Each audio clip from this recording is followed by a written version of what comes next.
அண்டமாய் அவனியாகி அறியொணா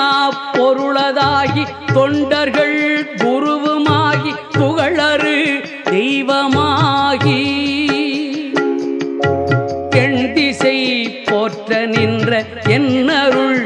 ஈசனான தென்திரள் சரவணத்தான் தினமும் என் சிரசை காக்க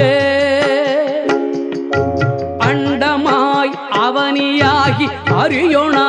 பொருளதாகி தொண்டர்கள் குருவுமாகி புகழறு தெய்வமாகி எண் திசை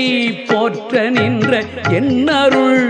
ஈசனான தென்திரள் சரவணத்தான் தினமும் என் சிரசை காக்க